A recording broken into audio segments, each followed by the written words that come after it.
ఏం పేరు? బాలమ్మ. ఎట్లా ఉంది మరి? ఏమైనా వస్తున్నాయా గవర్నమెంట్ నుంచి? గవర్నమెంట్ ఏం లేదు బిడ్డ, సర్కారు సొమ్ము మాకు అసలు లేదు. అంతేనా? అంతే. నాకు ఎకరా భూమి ఉంది, పట్ట భూమి, ఎకరా పొలం ఉంది. అలా వండించుకుంటున్నా, తింటున్నా. ఒక మనిషికి ఒక 5 రూపాయల వస్తువులను పంపిండు కేసీఆర్. బట్టలు చీరలు తెస్తుండని అందరూ లోకమంతా మురిచారు. ఏదైనా చీరలు తెచ్చి రైకలు తెచ్చి బతుకమ్మ పండుగకు 10 రూపాయలు వస్తే పెట్టిండు. ఆయన తర్వాత ఈయన రాడు బిడ్డ, అది బంగారం, ఇది ఎండి. ఎండికైనా ఖరీదే ఉంది ఇవాళ రేపు. ఎండికైనా కానీ ధర, ఇక ఎండి అయినప్పుడు ధర ఉన్నప్పుడు ఎండి వచ్చింది. ఇక ఎండికి పెట్టాలి, ఆయనకి పెట్టాలి ధర. బతుకమ్మ చీరలు అంటే కేసీఆర్ ఇచ్చిన బతుకమ్మ చీరలు కట్టుకోవడానికి కూడా లేకుండే, ఎంత గలీజ్ చీరలు ఇచ్చారని చెప్పారు కదా. ఇక గలీజో పోలీసో కట్టుకొని అయితే కట్టు ఓ వస్తువు పంపిండు, ఆయన వస్తువు అని ఆ వస్తువు కట్టుకున్నాం. మరి ఈయనదేది పట్టు చీరలు రాలే, 4 వచ్చినాయి, 4 ఇచ్చిండు బిడ్డ. ఆయనే చీరలు ఇప్పుడు పట్టు కట్టేటి. 2 పట్టు చీరలు అని చెప్పేసారని. 2 పట్టు చీరలు లేవు, 1 పట్టు చీర లేదు, 1 వస్తువు లేదు. అయినది వస్తున్నాయా? 2500 వస్తున్నాయా? నాకు వస్తలేవు బిడ్డ, వచ్చేటోళ్ళకి వస్తున్నాయి. మొగడు దచ్చిన వాళ్ళకు, కుంటోళ్ళకు. పింఛన్ కాదు, పింఛన్ కాకుండా ఇంకా 2500 ఇస్తానన్నారు కదా ఇంట్లో ఉన్న అత్తలు గోడలకి. ఏది లేదు నాన్న, అత్త గోడలకు లేదు, ఎవరికి లేదు. ముసలాయన ఉన్నాడా? పింఛన్ వస్తుంది ఆయనకి? 4000 రాదు, 2000 వస్తాయి. ఎందుకు 4000 కదా? 2000 వస్తాయి బిడ్డ. 4000 ఇస్తున్నాను అన్నాడు. 2000 బిడ్డ, నీకు దొంగతనమ్మా చెప్పేదానికి. నా వస్తువు నేను తింటా కానీ 2000 ఇక గుంటలకు 4000. వాడుకుంటున్నావా? Free bus వాడుకుంటున్నావా? ఎవరు? మాకు అవసరం లేదు. ఈ సిటీలకే తిరుగుడు, బొమ్మల తిరుగుతానికి వాళ్ళకే అవసరం, మాకేం అవసరం? మేము ఊళ్ళకెళ్ళి అసలు టాటా ఏసులు కట్టుకొని 4 కట్టుకొని కూరలు వేసుకొని వస్తాం. మాకు బస్సు ఏం అవసరం? ఏదన్నా అవసరం ఉన్నప్పుడు కిరాయి పెట్టుకొని వస్తాం, ఆధార్ కార్డో పెట్టుకొని వస్తాం సీటుకి వచ్చేటప్పుడు. ఇక మాకు పిరి బస్సు అవసరం లేదు, ఏది అవసరం లేదు, అంతే. అయినది అవసరమే లేదు. ఎలక్షన్స్ వస్తున్నాయి తెలుసా ఇప్పుడు ఇక్కడ జూబ్లీ హిల్స్ లా? ఎలక్షన్లా ఏంటి గురించి బిడ్డ? ఇక్కడ పక్కన జూబ్లీ హిల్స్ నియోజకవర్గంలో. నాకు తెలియదు. అక్కడ కాంగ్రెస్ ఉంది, బీఆర్ఎస్ ఉంది, బీజేపీ ఉంది. ఒకవేళ ఓటేయాలంటే ఎవరికి ఓటేయమని చెప్తే ఎవరన్నా అడిగితే? ఎవరు? అక్కడ జూబ్లీ హిల్స్ లా 3 పార్టీలు ఉన్నాయి. ఇప్పుడు కాంగ్రెస్ వచ్చింది కదా, ఇప్పుడు ఈయనకే ఇవ్వాల్సి వస్తుంది కదా. ఇప్పుడు గెలిచినా ఎన్నేళ్ళు ఉన్నా ఇక ఈయనకే ఇవ్వాల్సి వస్తుంది కదా. కాంగ్రెస్ నుంచే గెలిచిండు కదా రేవంత్ రెడ్డి, ఇప్పుడు వేయవలసి వస్తుంది. అందులో పార్టీ ఉన్నోడికి అననే ఉన్నోడికి వేయవలసి వస్తుంది, తప్ప చెప్పలేను అన్నమాట. ఇప్పుడు ఇంకే పార్టీ ఉంటేనేమో ఆయనకి వేస్తాం బిడ్డ.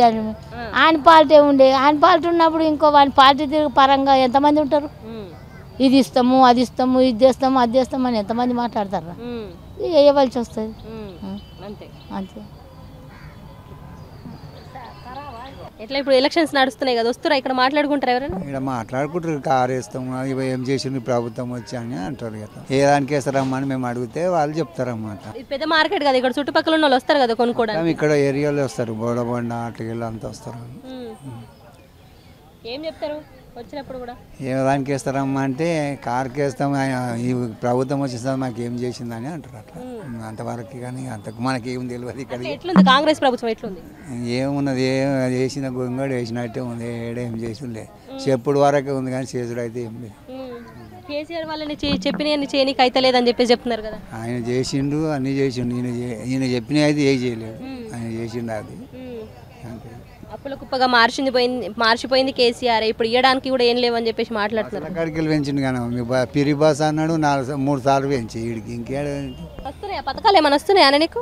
ఏం పథకం లేదు ఇప్పటిదాకా అయితే, ఏం పథకం లేదు. కేసీఆర్ ఉన్నప్పుడు ఏమైనా వచ్చినాయా? కేసీఆర్ వచ్చినప్పుడు వచ్చినాయి, 1,00,000 రూపాయలు మాపి వచ్చింది, 10,000 ఎకరకు 10,000 అవి వచ్చినాయి. ఈయన వచ్చిన సార్ ఒక్కసారి ఏం వేసిండు అంతే. ప్రతి సంవత్సరంలో 2 సార్లు వేస్తుండే ఆయన. ఎకరకు 5,000 2 సార్లు వేస్తుండే, రబ్బీకి పునాసాకి వేస్తుండే. ఇప్పుడు ఆగిలేవు, 2 సార్లు వేసిండు చూడు ఈయన వచ్చింది సార్. ఇప్పుడు నీకు పైసలు రాకపోవడానికి కారణం కేసీఆర్ అంట కదా, కేసీఆర్ అప్పుల కుప్పగా వేసిపోయినంట కదా. ఎవరు చేయలేదు, ఎవరి ద్వారా చెప్తారు. మీరు వచ్చిన వాళ్ళకి ఏం చెప్తారు మరి? ఎవరు నచ్చిన వాళ్ళు చెప్పుకుంటాము, మనం ఏం చెప్తాం. మీరేమైనా సలహా ఇస్తారా? మేము అడుగుతారు, ఇక మేమే అడిగితే చెప్తారు, వాళ్ళు లేకుండా వాళ్ళు చెప్పారు. కానీ ఏ దానికైనా అంటే కొంతమంది కాంగ్రెస్ అంటారు, కొంతమంది ఏమో ఆర్క్ అంటారు, కొంతమంది బీజేపీ అంటారు, లెక్కలేదు అన్నట్టు. ఆయన వచ్చినాయి ఇచ్చినాయి 2 పట్టు చీరలు. ఎవ్వి ఆయన కేసీఆర్ ఇచ్చిన చీరనే కట్టుకుంటున్నాం. ఇప్పుడు నువ్వు కట్టుకుంది కేసీఆర్ ఇచ్చిన చీర. కేసీఆర్ చీరలే కట్టుకుంటున్నాం. కేసీఆర్ ప్రభుత్వమే కేసీఆర్ ఇచ్చిన చీరలు ఇంట్లో మాఫ్ కూడా పనికి రావని చెప్పారు కదా. ఆయనే ఈ చీరలు, నేను కట్టుకున్న చీర ఆయనదే. నాకు ఇట్లా ఇంకా 4 చీరలు ఉన్నాయి. మంచిగా ఇచ్చిండు. ఎందుకు ఇవ్వలేదు? ఇచ్చిన వాళ్ళకి మా ఇచ్చిండు. ఈసారి బతుకమ్మకి వచ్చినాయా మంచి చీరలు? 2 ఏళ్ళ రాక బతుకమ్మ చీరలు రాక 2 ఏళ్ళ. ఏంటిది మాది మహిళ మండలంలో మిత్తి 5 రూపాయల మిత్తి, 2 రూపాయలు మిత్తి మీదకి వెళ్ళి తీసుకుంటున్నాం. పైసలు అన్నారు, ఎక్కువనే నడుస్తున్నాయి. 2 రూపాయలు 3 రూపాయలు పెంచి. మళ్ళీ ఫ్రీ బస్సు నాకు లేదమ్మా. మా ఊళ్ళో పోంటి బస్సులే లేవు. మాకు సిటీలో ఫ్రీ బస్సు సిటీలనే ఉన్నాయి. మాది అక్కడ తూపురాన్ మండలం మల్కాపూర్. తెలంగాణ మొత్తం ఉంది ఫ్రీ బస్సు లేదు, మాకు లేనే లేదు. ఊళ్ళో పోంటి ఎక్కడి అమ్మా, మెయిన్ రోడ్ మీదనే ఉన్నాయి బస్సులు. ఊళ్ళకి బస్సులే లేవు అసలు. ఎవ్రీ ఆయన ఇచ్చినది ఏం లేదు. 2500 వచ్చుడు లేదు. 4000 పింఛన్ అన్నారు, 4000 పింఛన్ లేదు, ఏది లేదు. 16,000 బ్యాంకులో ఉంటే 16,000 మాపి కాలే మాకు. 16,000 లక్షలు మాపాడు. 16,000 మాపి కాలే. ఆయన చేసే ప్రభుత్వం ఏముందమ్మా, ఇదే ఉంది. కేసీఆర్ మా చేసిండు. ఇంత మంచిగా నీళ్లు తెచ్చిండు ఇళ్ళకు. నీళ్ళు తాగినాం. నల్లు బాత్రూమ్ వేసిండు. బయటకు ఆడలు మొగలు పోకుండా. ఆయన ప్రభుత్వం ఏమైందమ్మా, మంచిగానే చేసిండు. ఆయన చేసిన కాడికి ఆయననే రావాలని కోరుతున్నాం. వస్తాడు, కంపల్సరీ వస్తాడు అని చూస్తున్నాం. ఏం నడవదీన తోటి కాదు. మళ్ళీ ఏమన్నా అంటే అప్పులు చేసిండు అంటాడు. ఈయన ఎంత చేస్తుండు అప్పు, పిచ్చి అప్పు చేసి పెడుతుండు ఒక మనిషి మీద. ఇంకా మొత్తం 5 ఏళ్ళు, ఆయన 10 ఏళ్ళు వేలిండు. ఈయన 4 ఏళ్ళు, 3 ఏళ్ళు, 2 ఏళ్ళు అయింది. ఈయన వచ్చి నుంచి ఒక్కొక్క మనిషి మీద ఎంత అప్పు చేసి పెట్టిండో తెలుసుకోరు. ఆ కేసీఆర్ చేసిండు అప్పులు. కేసీఆర్ ఎన్ని పనులు చేసిండు, ఈయన ఏం చేస్తుండు చెప్పు మరి. కేసీఆర్ ఇళ్ళకి నీళ్ళు, ఊళ్ళ పొంటి బిల్డింగ్లు, పెద్ద పెద్ద హాస్టళ్ళు, కాలేజీలు అవన్నీ కట్టిండు. మరి ఈయనేం కట్టిండు మరి. అంతే, మాకు వచ్చింది ఏం లేదు. అట్లా ఎవరో వేసి గెలిపించారు. కానీ అప్పుడు 50-60 ఏళ్ళు ఉండి ఏం చేయలేరు వీళ్ళు. ఇప్పుడు ఏం చేయలేరు. ఏం జరిగినాయి? ఏం జరగలేదు. గంతే ఊరు, అప్పుడు గంతే ఊరు. ఇప్పుడు ఏం లేదు. వస్తే వీళ్ళు వస్తే ఏందమ్మా, అన్నల రాజ్యానికి పువ్వులు అంతే, ఏది ఉంటుంది. అప్పుడు మన ఊళ్ళో పంట వచ్చి మమ్మల్ని గేదె కొడుతారు. అప్పుడు ఏగినాం, మస్తుగా ఏగినాం.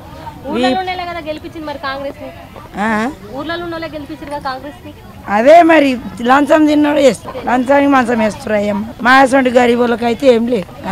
ఇక్కడ బై ఎలక్షన్స్ నడుస్తున్నాయి కదా, మీరు లోకలే కదా, ఎట్లా ఉంది? కాంగ్రెస్ అన్ని 2 పార్టీలు ఇచ్చేది ఉంటే ఏదో ఆ రోజే తెలుస్తుంది. కాంగ్రెస్ వాళ్ళు ఏం చేస్తలేరని గిడాగా అక్కడ పోతుంది. అది కాకుండా బీజేపీ గిడాగా వేయదు. 2కి కాకుండా బీజేపీ గిట్టే బీజేపీని చూస్తాం అనుకుంటారు ఒకసారి. ఇన్ని రోజులు తెలుగుదేశం చూసాను, కాంగ్రెస్ అయిపోయింది. ఇప్పుడు బీజేపీని గిడా చూస్తుండ్రు. తిరుగుతున్నారా ప్రచారాలకు మీ దగ్గర? ఏమని చెప్తారు, ఇక ఏమని చెప్తే సరే అంటాం. అందరికి వచ్చిన వాళ్ళకి అందరికి సరే చెప్తాం. రోడ్లు అయితే బాయి గుంతలనే నయం, అంత ఇది ఉన్నాయి. వికారాబాద్కి మొత్తుకు పోవాలంటే మస్తు ఘోరం ఉంది. మేము ఎవరికి వేయాలో మాకు అర్థమే. కాంగ్రెస్ వాడు చేయకపోయి ఇప్పుడు మళ్ళీ వచ్చి ఎవరు చేస్తారా? నడుస్తాం. 2 టెగ్గఫర్ ఉన్నాయి. ఏది గెలుస్తా అనేది చెప్పలేము. ఇప్పుడు 2 అంటే ఇప్పుడు టీఆర్ఎస్ కాంగ్రెస్ 2 టెగ్గఫర్ ఉన్నాయి. ఇక 2 ఏదొస్తా అనేది చెప్పలేము. కాంగ్రెస్ బాగానే ఉంది, టీఆర్ఎస్ బాగానే ఉంది. గతంలో బీఆర్ఎస్ చేసేదానికి ఇప్పుడు కాంగ్రెస్ చేసేదానికి తేడా ఉన్నది. ఇప్పుడు కాంగ్రెస్ చేస్తామని అన్ని హామీలు ఇచ్చారు, కానీ ఏం సరిగ్గా చేస్తలేరు వాళ్ళు. ఇంకా ఆయన హామీలు ఇవ్వకున్నా కొన్ని పనులు చేసిండు కేసీఆర్, కానీ ఆయన హామీలు ఇచ్చి చేస్తలేడు. అదే ఉన్నది. మరి మళ్ళా వచ్చేసరి ఎట్లా వస్తాడని ఆయన వచ్చేసారి రావాలంటే మళ్ళీ పనులు చేయాలి కదా. ఆయన చెప్పిన పనుల్లో ఒక సగమన్న చేయాలి కదా. ఏది లేదు, చెప్పుడే ఉన్నా కానీ చేసుడు లేదు. కాంగ్రెస్ వస్తే అంటే ఇప్పుడు లీడ్లో ఉన్నది కదా కాంగ్రెస్, వస్తే రావచ్చేమని అనుకుంటున్నాం అంతే. ఏం చేసుడు అయితే ఏం చేస్తలేదు, చెప్పుడే ఉన్నది కానీ చేసుడు లేదు. అదే తిరుగుతున్నారు, ఇద్దరు బాగానే తిరుగుతున్నారు. ఇద్దరు పబ్లిక్ అట్లనే చూపిస్తున్నారు వాళ్ళకు, కానీ ఎవరు వస్తారని తెలుస్తలేదు ఇప్పుడు. అంతే, అంత టఫ్ ఉన్నారు, ఇద్దరికి టఫే ఉన్నారు. ఆయన ఇంతకు ముందు లీలాడంట 2-3 సార్లు ఓడిపోయినంట. ఇప్పుడు లీడ్లో ఉన్నందుకు రావచ్చేమని అంటున్నారు పబ్లిక్ అంటున్నారు. వేసేటప్పుడు ఎవరికి వేస్తారని తెలియదు. ఇప్పుడు నవీన్ యాదవ్ వస్తాడని అంటున్నారు, కానీ వేసేటప్పుడు ఎవరికి వేస్తారని తెలియదు. అప్పుడు గెలిస్తేనే తెలుస్తుంది. 12 సంవత్సరాలు మంచిగా చేసింది, బాగుంటుండే. ఆయన పేరు బాగున్నది. ఇక ఆయన పోయినందుకు మరి మీకు వేస్తారా ఏరా పబ్లిక్ ఏం చేస్తారో తెలియదు. సానుభూతి చూపిస్తారా మరి ఆమెకి, అట్లా చెప్పలేము ఇక. మరి ఇక తెలియదు మేడం అంతా మనకి. ఇప్పుడు వస్తారా మీ దగ్గరికి, అంటే కూరగాయలు కొనుక్కోవడానికి ఇక్కడ లోకల్ వాళ్ళే వస్తుంటారు, వస్తారు, తిరుగుతారు, మాట్లాడతారా ఇప్పుడు కొనుక్కోవడానికి వచ్చిన వాళ్ళు? ఇప్పుడు అంతే మాట్లాడుతున్నారు కొంతమంది. ఏదో వస్తారు నవీన్ యాదవ్ వస్తానా అంటున్నారు పబ్లిక్, ఇక చెప్పలేము అంతే. ఈ కాలుతో పని చేసుకునేది నాకు పింఛన్ అంటే ఊర్లో ఆఫీసు కాడ ముందట తిరిగి ఆడ అలసిపోయినా. ఈడ మన తాంగిపోడు కాడ ఆఫీస్ ఉందా, ఎంఆర్ఓ ఆఫీస్, అక్కడ తిరిగిన, అక్కడ తీసుకోలేదు.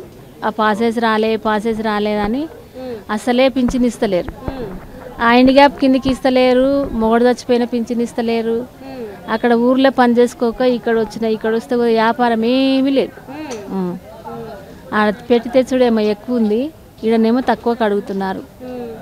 అట్లా చేస్తున్నారు. ఏం లేదు, వచ్చి కూర్చుండి ఉట్టిగా పోకడ ఎందుకు ఉంది అని అనిపిస్తుంది మనసుకు, రాబుద్దే కాదు. అట్లా ఉంది. ఇప్పుడు రేట్లు అంటే ఇది పెరిగింది, అల్లం పెరిగింది. ఇండ్ల ముందటనేమో తెచ్చి 60 రూపాయల కిలో, 70 రూపాయల కిలో అమ్ముతారు. ఆన్నే అది 80 రూపాయలు పడుతుంది. ఏం లేదు, గవర్నమెంట్ నుంచి నా పుట్టుకతో ₹1 ఎలా వచ్చిందని తెలియదు నాకు. ఇంకా అదేంది మోడీ పైసలు వచ్చేది నాకు భూమి మీద, అవి కూడా రాకుండా అయినాయి. మోడీ పైసలు కూడా అవి ఎక్కడనో పోతున్నాయి, వస్తలేవు. ఎన్నిసార్లు ఇది ఆఫీసుకు పోయినా, దేనికి మన ఏమంటారు బిఆర్ఓ ఆఫీస్కి మండలానికి పోయి తిరిగి అలసిపోయింది దానికోసం. లోకల్లోనే ఉంటారంటే ఈయనే ఉంటా, రైతు బజార్లోనే 2 రోజులు ఉండి 2 రోజులకు రోజు ఆటో వస్తుంది. 2 రోజులు ఈయనే ఉండి 3వ నాడు పోతా, మళ్ళీ 2 రోజులు ఆడుండి మళ్ళీ వస్తా. నాకైతే ఏం నచ్చలేదమ్మా. ఏమన్నా అనుకున్నా కాంగ్రెస్ ఆయన ఏమన్నా తిట్టుకొని, కానీ ఆ ఫ్రీ బస్సు పెట్టి ఉన్నాయన్నీ నాశనం చేసిండు. ఆ బస్సు తీసేస్తేనే నయం. తీసేస్తే జనాలు కూడా కుప్పలు ఏడబడితే ఆడ ఈ నుంచి గడ ఒక బస్ స్టాప్కి ఎక్కుతున్నారు. బస్ ఎక్కేందుకు ఇబ్బంది చాలా. మనుషులు నూకేస్తారో తెలియదు, తోసేస్తారో తెలియదు, కింద పడతామో తెలియదు, అట్లా ఎక్కుతారు బస్సులలో. ఈ ఆటోలో 200-300 పెట్టే బదులు బస్సు ఎక్కిపోదామని పోతే కిందనే నూకేస్తారు వాళ్ళైతే. అట్లా బస్సులు ఎక్కుతున్నారు. ఒక్క బస్ స్టాప్ కానీ బస్సు ఎక్కిపోతున్నారు. ఆయన దయచేసి ఆ ఫ్రీ బస్సు తీసేసి వాగ్దానాలు చేసినవి అన్నీ ఇచ్చేస్తే బాగుండు. 6 వాగ్దానాలు చేసిండు కదా, అవి ఇచ్చి మళ్ళీ ఇదేంటి విధవ పింఛన్లు మాత్రం తొందరగా చేయాలి. ఆ పింఛన్లు వస్తలేవు. కేసీఆర్ ఉన్నప్పుడు ఎట్లుంటుండే? ఇక కేసీఆర్ అంటే ఎవరైనా అంతే అమ్మా, ఎవరు ఉన్నప్పుడు వాళ్ళదే బలి అంటారు. ఆయన కూడా చక్కగా పరిపాలన చేసిన, కానీ కొంచెం ఆ పరిస్థితి ఇక నేనే కదా, ఆయన కూడా ప్రజలే బుద్ధి చెప్పారు. ఈయన మంచిగా చెప్తే మళ్ళీ మంచిగా ఈయనకి వేస్తారు. ఈయనకు ఎవరు చేయకున్నా కానీ ఈయన మంచిగా చేయలేడు అనుకో, ఎవరు వాళ్ళే అనుకుంటారు, తప్పకుండా అట్లా పడిపోయే ప్రభుత్వం వస్తుంది. ముందుకు పోయేటటువంటి అవకాశం ఉంటుంది.